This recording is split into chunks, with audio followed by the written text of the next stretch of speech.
Hails and welcome to Rauta's Reviews. This time we go all the way to horror punk world with this Finnish band called Scarecrow.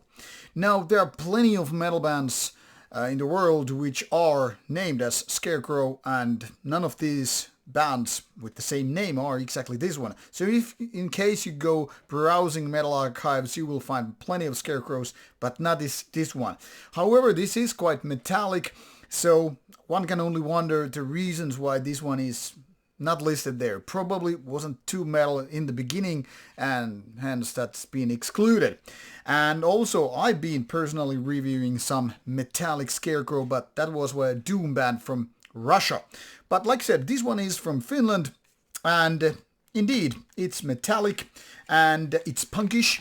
We could say, go as far as to say this is kind of a crossover take of that. Now you might notice something different here with the setup. Microphone is right there, and now I have actually two nice streaming lights too, hence the reflections here. But we are not here to talk about setup, we're here to talk about these two albums, Splatterpunk and Murdermetal. As the name already suggests, there is quite a bit of metallic take here. This album, or these albums, came with some nice stickers to go with.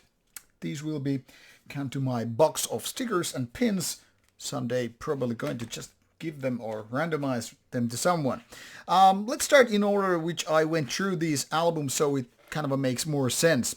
First we have here Splatterpunk. This was originally released I think a couple of years ago, but this version, this extra song version, has quite a lot of music. 15 tracks as the original one, and then some bonus tracks which you can see here. Single Series 666 and Night of the Creeps sessions, meaning that this album more than 60 minutes of music now. Definitely worth the money if you like the music, because there's plenty of music to listen to. And something worth pointing out is that these guys have quite black metallic take on the image side of things. I mean, you can see these guys having some kind of a corpse paint thing. The lyrics are not provided, so this is kind of a bare bone, back to basics, kind of a digiback. And then we have Murdermetal, which is different label, and this is for some reason CDR release. Actually, my own CD player wouldn't be able to play this one, so I was forced to listen to the music on Bandcamp side. This is something that happens every now and then with certain CDRs. They're not very compatible with older CD players, even if my is so-called hi-fi one. And as you can see, still corpse paint very much in the game. So these guys are flirting not only with hardcore punk, not only with horror punk, but with black metal as well. And certainly both of these albums are indeed very, very metallic, even though there's a lot of punk elements in the music. I'll tune you for the band's Bandcamp side on the background while I describe the music in more detail. So Splatterpunk here is very, very much like a hardcore punk meeting black metal, not black metal, but metal music, kind of a crossover. One could say it's kind of a crossover trash in so many ways. I mean, there are parts where it kind of gets trashy. You know, there's certain kind of a speed bumping up. That means it's more like high tempo, and certain riffs are definitely kind of a, you know, the kind of a crossover trash stuff. Whether we are talking about the 80s or 90s, there's kind of that. It's not like Suicidal Tendencies kind of a crossover trash to punk music and all, but definitely something roughly in the same territory. I mean, I know that thrash metal can be really, really tight box, really tight genre in so many ways, but then again, if we go and expand our mind more into the same ways as black metal, where you can totally have different bands, whether we're talking about Burzum to Marduk, or I don't know, some Emperor to whatever atmospheric stuff is right there, then you get to understand that in the same kind of a context, being a broader sense of genre called the crossover trash, this is exactly going to the same direction. Not maybe the same audience, but roughly you get the idea. Now, all in all, Splatterpunk is none with a nice production. It sounds kind of strong. Guitars, drums, bass, everything is right there. And then you have a variety of vocals going from the kind of a grunting ones to more growly ones to kind of a clean ones and something in between. So it's kind of like flirting with death metal growling, but definitely going to some kind of a more cleaner punk metal stuff.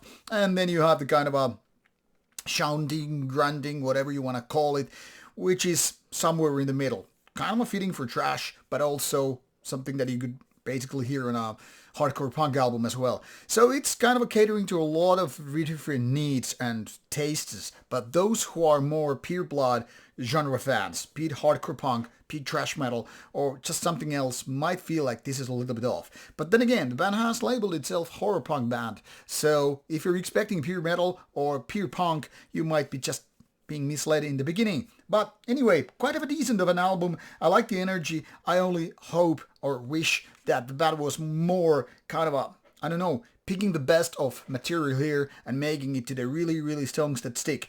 No, it's more like lots of energy, kind of a booze-friendly music if you think it like that way. But when it comes to the so-called hit songs, I don't really find them. I don't really feel like this album sticks. So individual songs are not that memorable, but the energy is right there, and that combining with the variety of vocals and good production kind of makes it like rather listenable.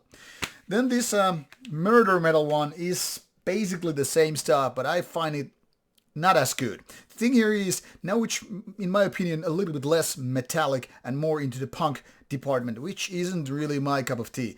And this is kind of like going the basic punk kind of stuff. I'm not really talking here about bands like, say, Green Day. I think there is certain kind of an Offspring vibe to it. Maybe not as mainstreamish, but you get the idea. I mean, there's certain kind of a good mood grooviness, and that's where I leave the station. My point here is, I'm not the kind of audience who are looking for this good mood punk music. So if I'm going to say listen to some kind of a hardcore punk, I want the kind of a badass energy, kicking ass beat, straight edge, whatnot. But I'm not looking for some good mood music. That's, in my opinion, the whole different territory and not most of the time my cup of tea. But the same things which I said are good for Splatterpunk are also good for Murdermetal. I mean, the production is solid, the variety of vocals, and right there, it's all there on the album. But if I have to pick the winner, which I always like to do when we're talking about these different albums, I would say definitely start with Splatterpunk. If you're happy with this one, then you might try Murdermetal. But apart from that, I don't know. Like I said, these are tough cookies to crack because this hybrid genre of these things are not for everybody. They are not being catered to every possible need out there because, like I said, people who are more certain genre fanatics, be it pure death metal or black metal or thrash metal or punk or whatever, I mean, then you just might feel like, oh, these crossover ones are putting me off. I don't know. It depends on your taste and figure out for yourself. Links are provided in the description box. And what can I say? Thanks for your time checking out this one, and I hope you like the band. Thank you. Bye-bye.